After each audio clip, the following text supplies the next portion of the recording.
AI isn't just a technological shift, it's a transformation of global trade and investment patterns. According to international trade theory, countries specialize based on their factor endowments and advantages. In the AI era, that product isn't a physical good, it's a compute power. And because AI firms invest billions into physical infrastructure abroad, these data centers have become one of the fastest growing forms of foreign direct investment, reshaping how digital trades flow across borders. So, everyone knows AI is blowing up. Chatbots, image generators, cloud services, but behind all that is a massive physical footprint that most people never think about. Yeah, AI isn't just floating in the air somewhere. It lives in real buildings, uses real electricity, and takes up real resources. And because companies need a lot of computing power, they're building and relocating data centers globally. That's creating new patterns in international trade and foreign direct investment, or FDI. Our project looks at the carbon cost trade-offs between that global expansion. Countries today compete for data center investment the same way they once competed for manufacturing plants. From the perspective of the FDI theory, these investments bring capital, technology, jobs, and long-term economic spillovers. And because different nations vary in political systems, economic freedom, and resource endowments, they provide different levels of attractiveness for hosting AI infrastructure. But why does it matter where someone plops a data center? Isn't cloud computing everywhere? Exactly. The cloud is very physical. Countries compete to host AI companies because it brings jobs, capital, digital infrastructure, and tax revenue. But these facilities use huge amounts of electricity and water. So where they're built affects global emissions and the economics of AI. So it's not just a tech issue, it's a global economic one. Trade theory tells us countries export what they can produce most efficiently. In the digital era, some countries now export computation. Data centers rely heavily on energy, land, water, and stable political and legal systems, all classic location-specific advantages. When AI computation is delivered across borders, it becomes a form of digital trade, influenced by comparative advantage just like traditional goods. Think of a data center as a factory for data.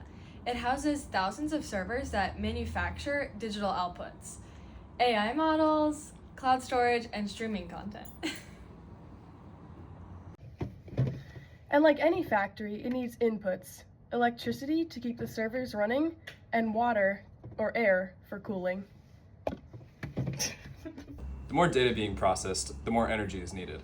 That creates a trade-off. Firms want cheap energy, but the cheapest energy isn't always the cleanest. Which is why location matters. Cool climates and renewable power equals lower energy costs and fewer emissions. Iceland and Nordic countries benefit from unique factor endowments, abundant renewables, cool climates, and advanced digital infrastructure. These characteristics give them a comparative advantage in producing low-carbon compute. FDI flows towards them because firms seek to minimize cost and risk while maximizing efficiency, a core idea in modern trade and investment theory. This is exactly how trade patterns shift when new technologies emerge.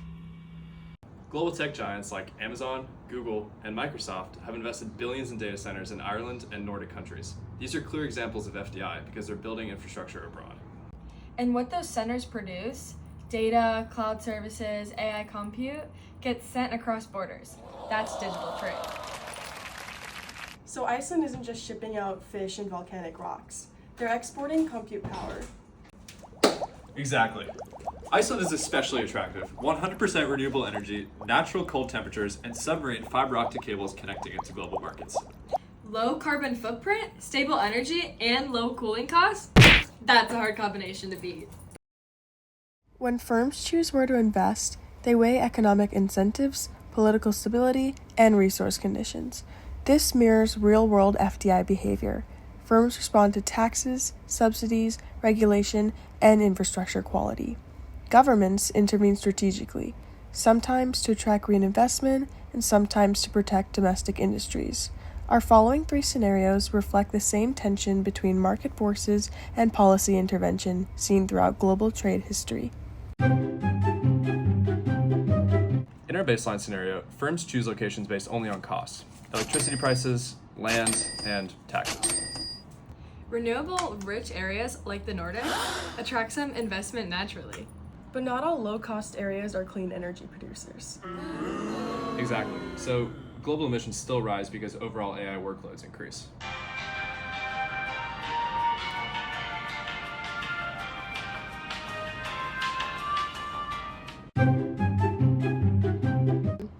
Here, emissions have a price. That pushes firms toward renewable-heavy regions. This significantly reduces emissions, but it also raises production costs. Meaning AI services could get more expensive. And developing countries may lose opportunities to host data centers if they can't compete on clean energy. And this model assumes improvements in chips, cooling methods, and server efficiency. Emissions per computation drop. Good news. At first. But then the demand for compute goes up because it's cheaper, which offsets some of the gains. But this is the classic rebound effect in energy economics. Around the world, governments use tools like carbon taxes, efficiency standards, and renewable mandates to shape FDI flows. These policies influence where data centers are built, how clean they are, and who benefits from the new digital trade. Nations balance the benefits of FDI, technology, jobs, and growth against the costs, such as environmental impacts or loss of autonomy. AI infrastructure magnifies these trade-offs. So what can governments do? Well, they can implement carbon taxes. Some of the pros of that are that there's a strong incentive to locate in clean energy regions, a large reduction in emissions, and ultimately it internalizes environmental costs. But there are also cons. Companies might relocate to carbon havens, developing countries could lose digital FDI, and higher prices for AI services. They could also implement clean energy mandates. Some pros of that are ensuring cleaner operations, and it encourages renewable energy expansion.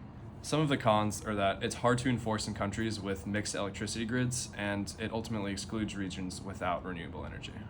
And finally, efficiency standards. Some of the pros of that are long-term cost savings and more output from the same energy level. And some of the cons are high upfront cost, risk of the rebound effect, and it's harder for smaller firms to comply. Debates around regulation echo broader global tensions. Free market advocates trust competition to drive cleaner outcomes, while others argue that without coordinated policy, firms will gravitate towards low-cost but high-emission regions.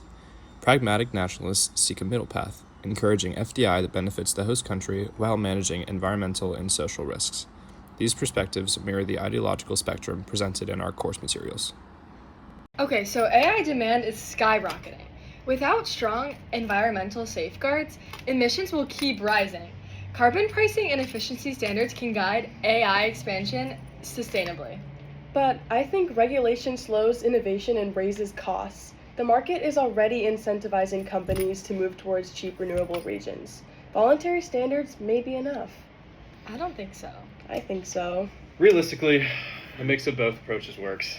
International coordination is key, especially to avoid carbon havens and ensure developing countries aren't left behind. Targeted incentives can also help balance efficiency, cost, and equity. Okay. AI isn't just changing technology, it's reshaping global energy use and international economics. The choices firms and governments make today will determine whether AI becomes more sustainable or more resource intensive.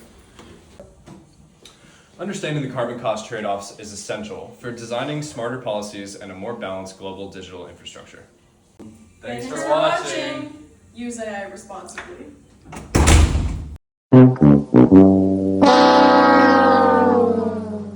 Countries compete to host AI companies because it brings joy, Which is why location matters. So Iceland isn't just shipping out fish and volcanic rocks. So Iceland isn't just shipping out volcanic rocks and fish. So Iceland isn't just shipping out. Here, emissions have a price. That pushes firms toward renewable A strong incentive to locate in clean energy regions, larger reduction, clean energy regions, a larger companies could also wait. And some of the cons are high upfront. Understanding the carbon cost trade-offs is essential for designing smaller... Oh, my toilet lines, I forgot. Okay. What the hell? Why is it doing that? Does that sometimes.